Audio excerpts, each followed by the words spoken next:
예, 우리가 이번 주에 본 중요한 다윗의 일들에 관해서는 첫째는 하나님의 법궤를 오벳 에돔 집에서 다윗 성으로 갖고 들어온 이송한 것과 또 어제 말씀까지 보면 하나님께서 그에게 행하신 일들로 말미암아 그가 하나님께 감사하고 찬양하고 간구한 그 유명한 다윗의 기도를 드린 말씀을 보았습니다. 오늘 말씀은 그런 연후에 다윗이 성전 건축을 하려고 그랬었지만 하나님께서 허락지 않으시고 그건 네 아들이 할 거다. 그런 연후에 다윗이 감사하고 그렇게 찬양하고 했던 말씀을 보게 됩니다.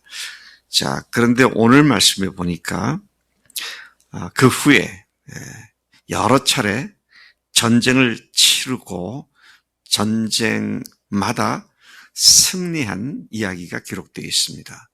매우 의미 있게 보여진 말씀은 오늘 이 성경의 제목을 보니까 8장의 제목을 보니까 다윗이 어디로 가든지 이기다 그랬는데 6절에 그 말씀이 나오죠. 6절에 다윗이 다메섹 아람의 수비대를 두면서 아람 사람이 다윗의 종이 되어 조공을 바치니라. 다윗이 어디로 가든지 여호와께서 이기게 하시니라. 근데 같은 말이 그 다음에 또 나오죠. 14절에 나옵니다. 14절 하반절을 보면 다윗이 어디로 가든지 여호와께서 이기게 하셨더라. 그래서 오늘 이 본문 말씀을 보면 어떻게 그 후에 하나님께서 다윗을 승승장구케 하셔서 그의 나라가 영토가 확장되고 주변 나라들을 굴복시키고 그 지역에서 맹주국으로 자리를 잡게 하셨는지를 기록해 주고 있습니다. 근데 그와 같은 일의 아주 대표적인 표현이 그가 어디로 가든지 여호와께서 함께 하셨기 때문에 이기게 하셨다. 그런 말씀을 하고 있는 것입니다. 1절에서 6절까지 1차적으로 다윗이 물리친 적군들과 나라들을 리스트를 제공해 주고 있습니다. 1절에서는 블레셋 사람을 쳐서 항복을 받았다. 그리고 그 손에서 메덱 암마를 빼앗았다. 메덱 암마는 특정한 도시가 아니고요. 통치하는 도시, 블레셋 전체를 통치하는 으뜸 도시를 얘기합니다. 메덱 암마라는 말은 여러분들 성경 난하주에 보면 모성의 굴레 뭐 이렇게 되어 있는데 모성, mother, 어머니, 모성이라는 말이기도 하죠. 으뜸되는 통치하는 지배하는 성 5성이 있었습니다만은 블레셋에 근데 그 중에 가장 큰 성 하면은 가드라고 말할 수 있겠는데요. 자, 그것을 빼앗고 그들이 항복을 하게 했다. 그래서 그 전체를 블레셋을 굴복시킨 것을 말하고 있습니다. 두 번째 다윗이 정복하는 것은 모압이죠. 2절에 보면 모압을 쳐서 그들로 땅에 엎드리게 하고 두 줄을 세워놓고 전부 세 줄을 세워놓고 두 줄은 죽이고 한 줄은 살렸다.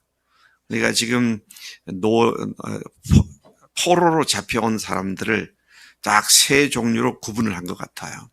그래서 다 줄을 세워놓고 엎드리게 하고 3명 중에 2명은 죽이고 1명은 살리는 그런 꼴로 그렇게 그 포로들을 죽이고 살리는 그런 모습을 기록해주고 있고 뿐만 아니라 그렇게 한 뒤에는 모압 사람들로부터 조공을 받는 그런 다윗의 승승장구를 얘기하고 있죠. 세 번째는 3절에서 유브라데 강으로 진격하던 소바 왕 하닷 에셀을 죽였다. 그래서 마병 1,700명, 보병 2만 명을 포로로 잡고 병거, 병거면 요즘은 탱크죠. 탱크. 전차를 얘기하는 것이죠. 자, 그 탱크를 100대의 말만 남기고, 그러니까 100대를 끌 수 있는 말들만 남기고 나머지 말은 다 아킬레스건에 해당하는 발의 힘줄을 끊었다. 또 넷째 보면 소바왕 하닷에서를 도우러 온 다메섹의 아람 사람들을 22,000명을 죽이고 다윗이 다메섹 아람에 수배들을 두어서 아람 사람이 다윗의 종이 되어 조공을 드리게 했다. 거침이 없습니다. 이런 승승장구한 날들을 보내게 된 사실에 대해서 본문은 뭐라고 하면 전적으로 하나님께서 그로 하여금 이기게 하셨다. 자, 다윗이 어디로 가든지 여호와께서 이기게 하시니라. 싸움은, 전쟁은 여호와께 달려있다. 그렇게 말씀하셨는데 철저하게 어디로 가든지 모든 싸움에서 승리케 하셨다. 그렇게 말씀을 요약해서 그의 승리의 원인을 명시하고 있는 것을 보게 됩니다. 우리가 우리의 능력과 지혜와 성실함으로 이기는 것이 아니라 언제나 하나님께서, 특히 오늘 우리 속에 계신 성령님께서 우리를 승리케 하신다는 사실을 명심하고 항상 그분을 의지하고 그분이 앞서 싸우시고 우리는 쫓아가면서 승리를 누리게 하시는 주님을 믿고 달려가는 것이 너무나 중요한 사실입니다. 하나님의 함께 하시는 한 그 누구도 그 어떤 상황도 우리를 넘어뜨리고 패배케 할 수 없는 줄로 믿습니다. 우리가 주님이 함께 하시는데 무엇이 두려울 수 있겠느냐. 그래서 제가 참 좋아하는 찬송 중에 하나가 예수가 함께 계시니 시험이 오나 겁없네 기쁨의 근원 되시는 예수를 위해 삽시다. 주님이 우리 함께 계시니 거칠 것이 없는 우리의 삶을 주님께서 인도하신 줄로 믿습니다. 네. 여러분, 그렇다고 다윗이 여기까지 오기까지 얼마나 많은 고난을 겪었어요. 그런데 그 고난을 다 뚫고 나왔잖아요. 그리고는 모든 것이 평정되고 이제는 하나님께서 다윗에게 주변 국가들을 완전히 쳐서 멸망시키고 다윗이 승승장구케 하시는 그런 하나님의 복을 받는 자리를 보게 되죠. 여러분, 지금 어렵고 힘들다고 거기에 빠져서 허우적거릴 것이 아니라 믿음으로 그것을 정면 돌파하고 주님 앞에 섰을 때 그 다음에는 거리낄 것이 없는, 어디 가서든지 누구를 만든지 승리케 하신다는 말씀을 우리 확신하며 믿음으로 나가야 할 것이다 하는 것입니다. 7절부터 12절까지에는 다윗이 승전하고 얻게 된 전리품들의 리스트가 쭉 얘기되고 있습니다. 자, 전리품들에 대해서 7절에 보니까 소바왕 하닷에셀의 신복들이 갖고 있었던 금 방패를 빼앗아 예루살렘으로 가져왔다. 상당히 많은 양의 금을 가져왔다는 것을 얘기하고 있습니다. 하닷에셀의 고을 베다와 베로데에서 매우 많은 옷을 빼앗아 가져왔다. 또 거기에다가 전쟁하지 않고도 하닷에셀과 전쟁 중에 있던 하맛 왕 도이가 다윗이 그 하닷에셀의 온 군대를 쳐서 무찔렀다는 소식을 듣고 자기 아들 요람을 보내서 다윗 왕에게 문안하고 축복하게 하면서 은그릇, 금그릇, 녹그릇을 다윗에게 진상을 하게 되죠. 싸우지 않고 이제는 그냥 죽는 그런 일들을 하게 하셨다. 11절에 보니까 다윗은 그가 정복한 모든 나라에서 얻은 은금, 곧 아람, 모압, 암몬, 블레셋, 아벨렉, 하닷에셀에서 노력한 것들을 도이 왕이 보낸 것과 함께 하나님께 드렸다. 그렇게 말씀을 기록하고 있습니다. 여기에 더 덧붙여서 13절에 보니까 다윗이 소금 골짜기에서 에돔 사람 18,000명을 쳐 죽이고 돌아와서 명성을 떨쳤다. 갈수록 그의 명성이 드높이 떨치는 그런 모습을 보게 되죠. 14절, 다윗이 에돔의 수비대를 두되 온 에돔의 수비대를 두니 에돔 사람이 다 다윗의 종이 되었다. 그야말로 국군이, 나라의 국군이 한도 끝도 없이 펼쳐져 나갔던 이런 번성을, 승리를 말씀하고 있는 것이죠. 14절에서 또다시 같은 말씀하십니다.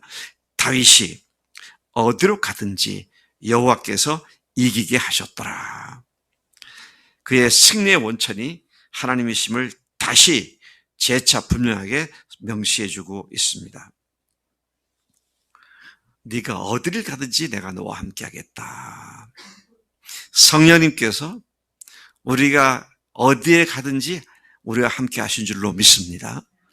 그러니까 우리가 정말로 당장 눈에 볼 때는 어이쿠 큰일 났다, 이걸 어떻게 극복하지, 이제는 망했다라고 생각되는 상황에 대해서도 두려워하지 않고 성령님을 의지하고 주먹을 불끈 쥐고 믿음으로 달려가는 것이 우리들의 마땅한 삶인 줄로 믿습니다.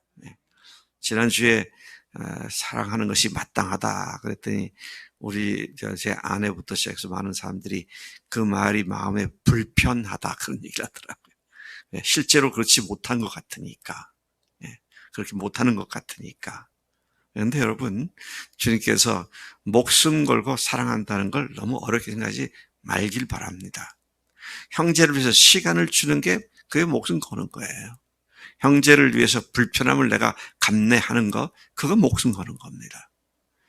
너 형제가 나한테 시간 요청하고 조금 나에게 불편하게 한다고 짜증스러워가지고 피하려고 하는 사람이 무슨 목숨까지 주겠어요. 근데 그런 거 하는 사람이 목숨 거는 사람입니다. 참 그런 의미에서 우리가 어디를 가든지 승승장구케 하시는 성령님께서 우리와 함께 하심을 감사합니다. 15절부터 18절까지는 다윗이 국정의 근간으로 삼은 것을 말하고 있는데 뭡니까? 모든 백성에게 정의와 공의를 행하는 것이 그의 국정의 철학이었습니다. 공의와 정의를 행하는 것. 왜? 공의가 하나님의 보좌의 기초라 그랬습니다. 그래서 우리가 오늘 우리나라도 정의 얘기하고 공의 얘기하고 하는데 하나님을 믿지 않는 사람들 속에서 무슨 정의가 나와요? 무슨 공의가 나오고.